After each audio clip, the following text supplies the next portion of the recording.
Good afternoon. Today is Sunday, January 25th, and here is the week ahead review for January 26th.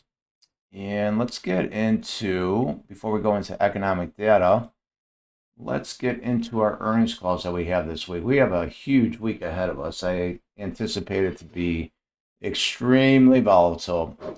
So with our earnings, let's start out with tomorrow. Nothing before the close, or before the open rather, that I see is going to be earth-shattering. After the close as well, I don't see anything. Tuesday, you have, before the open on Tuesday, you're going to have United Healthcare, Boeing, UPS. UPS should do something. American Airlines, Kimberly-Clark, I don't anticipate anything there. After the close, Texas Instruments, Procter & Gamble. What else do we see on there on Tuesday? I don't see anything else on Tuesday. Wednesday is when the fun begins. Not only do you have FMOC on Wednesday, but you have, after the close, Microsoft, Meta, and Tesla. That should be interesting. And then follow that on Thursday, you're going to have Apple after the close. And then on Friday, you'll have SoFi and ExxonMobil that could do something. You have Verizon in there as well as American Express. So jam-packed week next week. Let's get into the economic data for next week. So starting out for tomorrow, you're going to have some numbers that are, they're just trying to catch up from the government shutdown. Core durable good orders month over month. Again, this is 33 days overdue here. So it's an orange folder. May or may not do anything. I think the big day is everybody's going to be waiting for Wednesday when you have FOMC's statement and the press conference there. However, on Tuesday, you have President Trump. That's tentative that he's going to speak. Maybe, I think it's going to be in Iowa. Yep, in Iowa. So when he speaks, we all know what can happen there. Nice little roller coaster ride when he speaks. You have consumer confidence on Tuesday at 9 a.m. Richmond Manufacturing Index. I will go over all of these economic data numbers, pre-market data the day of as well. Wednesday, of course, big day on Wednesday. Fed funds rate, FOMC statement, and the conference following that. That should be interesting. We're coming up to the tail end of Powell, his tenure here. And then on Thursday, we're going to have unemployment claims at 7:30 before the market opens. That is going to be current, so that'll do something with the market. After that, factory orders month over month. And again, these, when you see these orange stars here, this is all delayed from the government shutdown. And then Friday, finish up on Friday. Let's see if we have anything there. Friday, I believe, core PPI numbers, month over month. So it should do a little something. You have Chicago PMI. And then I believe that'll be it for the week. So again, I'll go over everything on the pre-market analysis every day of the week. So let's get into the broader markets. If you're new to the channel here, subscribe to the channel, hit that thumbs up button, like this video. Also, you can go down to the description area. You can join our Discord community and have live trading Monday through Friday from 8:30 a.m. to 10 a.m. Central Time. So looking at the ES, kind of choppy day on Friday here. Had a nice little push in the morning, and then it could not sustain itself. Looking at the 4-hour chart here, we are above this regressional trend line at, I would say, 68.77, which we regained it on Thursday. We did not quite close this gap here, so I do like a chance of getting a little more upside to close that gap down that we had back on January 16th, up at 69.79.5. I would anticipate if you do get that push up there, you could get a little resistance and then pull back lower here. So a little pop and fade there. If you do get a good thrust and then it holds, you could push into that 69.94, which is December 20th, Monday's or monthly high at 69.94. I would expect to get a little resistance up there. If you do push through that, you're gonna push to the previous all-time high set at 7,014. That was sitting since October of 2025. And then if we get through that level, you push to the midline regressional trend line that we have up here at 7,028, and then you push towards the all-time highs at 7,036 and a quarter. If you get through that, then we go and push through that to get to the 7,090 and a penny. And then if you get through that, then you can get to this upper regressional trend line that I have here at 71.7253.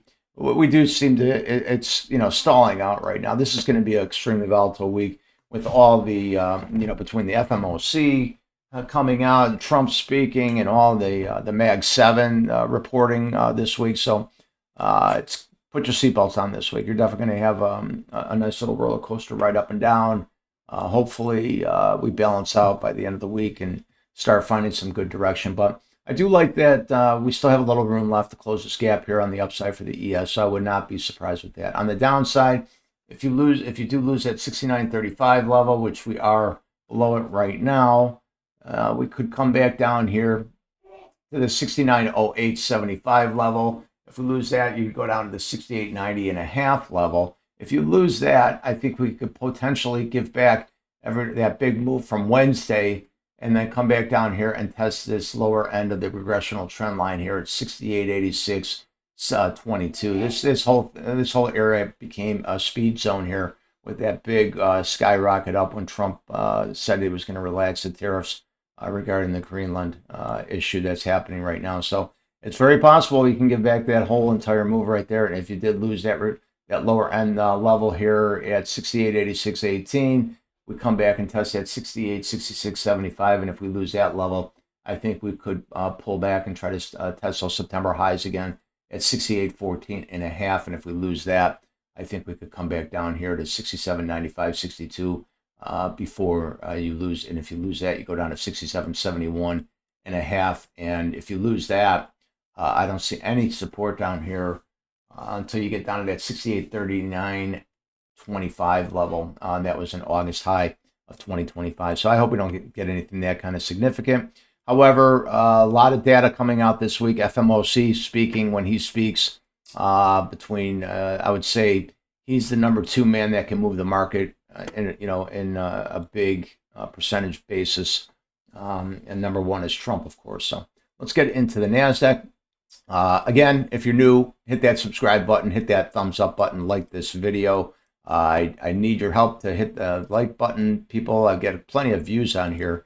I just need people to start hitting that thumbs up button. It takes a second. Hit that thumbs up button. I do put a lot of time in this, and it takes a second to just hit that thumbs up button. And I don't mind doing it for free, but I need your help on your end here. So going into the NASDAQ here, we have we did regain this lower end of the regressional trend line here. I like that. Did close that gap down that we had from December 16th, so that's all closed up. And then we tried to test that weekly high set back in October of 2025 at 25,815, and it got sharply rejected there on Friday. So that's a pretty significant level still right now. However, it did sell off, and we're looking at a 4-hour chart right now, by the way. So it's still holding up at the end of the day there. So Friday wasn't horrible. Even though you had a big sell-off towards the end of the day, it still held up. So I do like these lows here that are holding up from the pre-market on Friday, and then we did had a nice little push up all day, even though it did sell off towards the latter part of the day. If we get down here to the 15-minute, I do like the way that it's holding up at this level right here, right now. So I would say coming in tomorrow, coming into Monday tomorrow, you want to hold that 25,653 and a half level to give yourself some support to possibly push back up into that 25,815 level. That high there that was hit on Friday. Actually, Friday's high was 25,845.75. If we lose this 25,653 and a half level, if we come back down and test January 8th low at 25,566.57. If we lose that level, we come back down to this lower regressional trend line here between 25,471.90 and 25,454.88. If you lose that, I think that this is a speed zone right here with that big sharp move up from Wednesday, from when Trump was speaking and he pulled off the tariffs. If you lose this level here at 25,447.48, it's very possible you give back this whole entire move from last Wednesday and come back down to September's highs at 25,270.75, and then hopefully you hold there. But if you do lose that, I think you can come back down here and try to test this 25,125.25 level, which is a September 15th weekly high. And if you lose that, I think you come down here to the weekly low at 25,053. If you get below that, then I think we would be discussing all these levels midweek next week as the pre-market analysis happens during the week. So let's get into Tesla next week. Again, if you're new to the channel, hit that subscribe button and hit that thumbs up button, like this video. So Tesla, pretty interesting week last week, and very similar. This was Wednesday of last week when Trump pulled back on the tariffs, right? Had that nice squeeze higher, right? That was Wednesday. And then here you had another squeeze where you finally got above the 50-day SMA and it held. And this is when Elon Musk was speaking down in Davos. So here was Wednesday with Trump, and then here was when Musk was speaking right now. So but one thing to keep in mind, here is going to be the 20-day SMA tomorrow. When it opens up, it's going to be opening up at 446. And then we are higher on the 50-day SMA at 442.49 currently right now. There's still a lot of time until market opens tomorrow, and a lot can happen. We are above January's high, which was over a year ago at 439.74. So I like that level. If you did get a pullback there, that would be a good long entry. I like that, pullback longs. If the thing is right here, these levels right here, when you get that big squeeze up, they become a speed zone. So if you lose a certain level, like I'm gonna say, even like right in here. So if you lose this 444.5 level, yeah, you're going to come down, and you do have this 50-day SMA, which I would anticipate you get a low reaction. But if you lose that, you're going to quickly come back down here to this 439.74 level, and possibly even further down to this 435.30 level, right? Because this is a big speed zone. It's a big squeeze up. There were no sellers in there. It was just all buyers. And so what happens, why this becomes a speed zone, is because everybody gets long here. They get out of their shorts. Everybody gets long. So you have new positions that are being generated in here. And then what happens is if you start to lose these levels, these longs here say, oh, I'm wrong. And then they have to start covering their longs by selling short. And if they're selling short right here, everybody else is probably selling short at the same time, and nobody's buying. So what happens? You have all sellers and no buyers, and that creates a huge speed zone, and you quickly move lower, right? And we all know that things move lower a lot quicker than they move higher. So a couple of speed zones that you have to worry about. So this right here, this is the first one, 444.58. You want to hold that, right? So you have some point of control levels that were created also on 113. This point of control, it got filled on Friday. So I'm taking that off the charts here. So that's removed. So that point of control is gone. If we come up here to clean point of controls, there's another point of control that was set from Wednesday down here at 423.73. So, those of you that are new, this point of control level, it stays open here. And so this is generated here on a script. It automatically generates on where the more volume is traded at a certain price. So heavily volume was traded at this price of 423.78 on January 21st of this day. So why I leave that point of control open is the way I play this is I use a 15-minute chart, and then if the market uses this as a support level now, so I wait for the market to come back down to this level. If it does not hit this level, I leave that level open. So that's an open level of point of control, just like I have an open level of point of control above it. So this point of control is from January 5th. If we go back and we look at where January 5th came, oh, good, I already had that there. So we can see on January 5th, a point of control was kept open right here from January 5th. And the market did not come back. It got close, but it did not touch that level. So I leave that level open until it gets hit. So that level is open. Not only is 455.09 a level that's still open, above that, we have a level that's open from December 26th of 2025 at 478.35. So that level is still open. So we could follow that line. We could follow this yellow line all the way back, and you can see where I'm talking right here. So this is December 26th. So that level is still open, right? So now we have all these point of controls that are open. However, same thing on the downside. We have a lot of point of controls that are open on the downside. I have a level of point of control that's open from September, actually before that, January 21st. And then after that, we have one from September down at 366.07.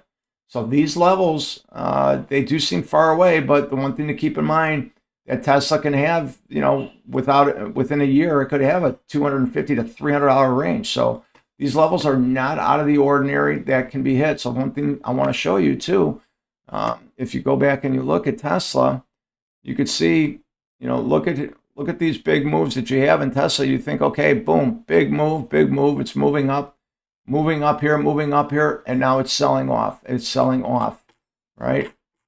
And so these big moves right here, if you're looking at this right now, you think, oh, wow, look, here goes Tesla. It's moving up, right? It's moving up, right? 490, and now look, and then boom. Now we start moving, try to hit the highs, and now what happens? You hit those highs, and now what are we doing? Now we're moving down. So if we take a closer look, made the highs, now here we go. Now we're moving lower, right?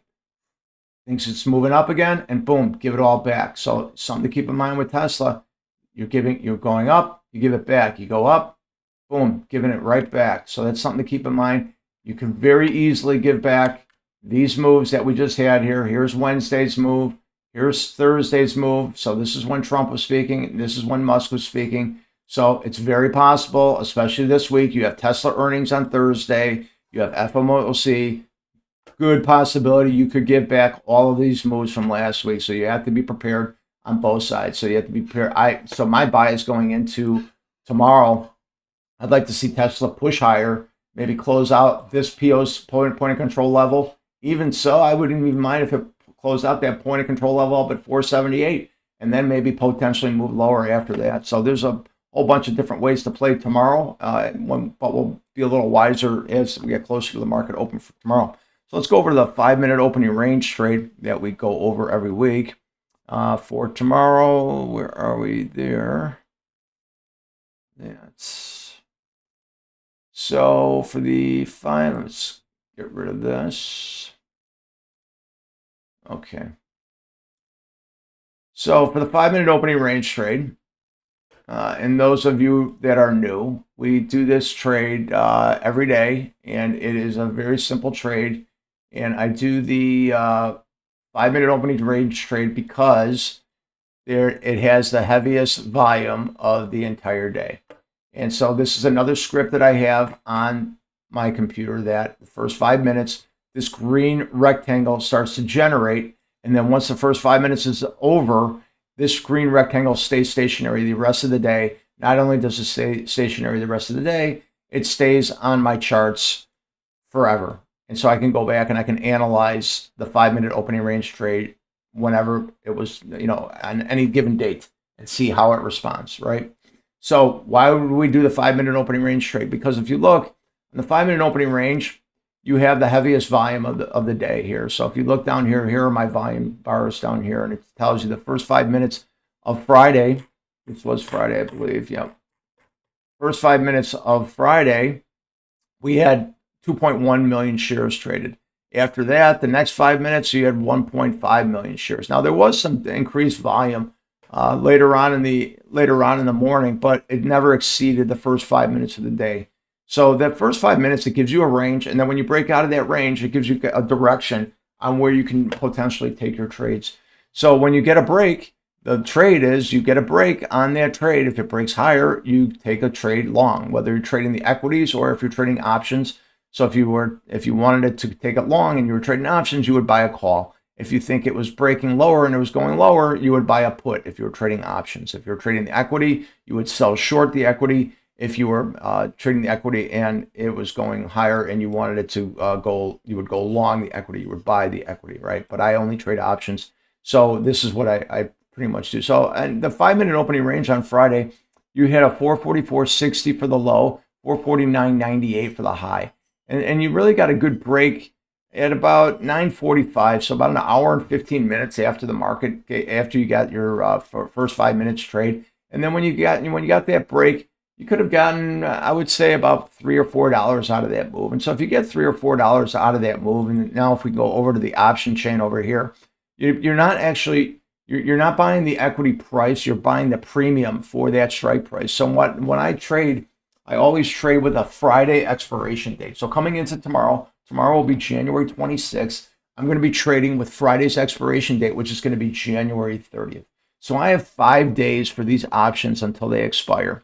So I'm going to have my calls, and I'm going to have a wide spread on a Friday, or on a Monday rather, because now I have 5 days for these options to mature, whether I like them to be long or to be short. So I'm going to have a 470 call for tomorrow, and I'm going to have a 435 put for tomorrow. And both of these expire on Friday. Now, just because I start off on Monday with a 470 call and a 435 put, by the time I get to Friday, this can be completely different. I could have a 490 call up there on Friday, and I could have a 450 put expiring on Friday. It all depends on where the market moves, because Tesla gives you, a vast, a big range on the prices. And then as you move on the prices, you want to adjust your strike prices accordingly, right? So we closed on Friday, and this strike price closed at $6.10. So meaning that if I buy a call, a $6.10 call, and I buy one lot here, it costs me $610. So I'm risking $610. So every time this equity price goes up, the premium price, the value on this premium price goes up with it, right? So as that goes up, that's how you make money with buying options. And it takes you need less capital to buy options than you would to buy the actual equity price in it. So if you come and join the Discord channel, I go over these basic trades in the Discord trading room from 8:30 a.m. to 10 a.m. Central Time every morning from Monday through Friday, and I do it for free for now. So you should come and take advantage of it. If you want some further mentoring, I do offer that. You can go to my website at QOLTrading.com, and I offer some hourly rates and give you some one-on-one tender loving care. But in the trading room, I do go over, other than the basics, I do go over some advanced trades as well. And I show what the screen that you're looking at right here is a screen that I have that I show in the trading room. And I go over all of my trades, and I explain where my stops are going to be, my psychological approach to why I'm taking the trade, my take profits, and I speak through every single trade. I talk to, okay, I'm taking a trade here, I'm taking a long here, I call out when I'm exiting the trade. But ideally, I want you to be able to do it on your own, because you will not succeed as a trader if you're just waiting for somebody to give you call outs. I know there's plenty of channels out there where people are just waiting for somebody to say, hey, buy this, buy that, or sell this and sell that. And that's just no way to live. You have to be able to do this on your own. And, with this, I've got basic systems here that I can teach you all, and you guys can figure it all out on your own. The main strategy and the key part of everything is your risk factor, and make sure that you live to trade another day. I'm a successful trader, but I will tell you and I will show you that every day I have losing trades. So if you can't accept taking a loss on a trade, you will not succeed as a trader. So anyways, again, if you're new to the channel, subscribe to the channel, hit that thumbs up button, help me out here. And again, go down to the description area and join the Discord community for live trading from 8:30 a.m. to 10 a.m. Central Time every Monday morning, Monday through Friday. And I also do a pre-market live analysis every Monday through Friday from 7:30 a.m. to 7:30 a.m. Central Time. So that's about it for today. Enjoy your weekend, everybody. If you're getting hit with snow across the United States, be safe and enjoy the rest of the afternoon. And I will see everybody tomorrow. Have a great day.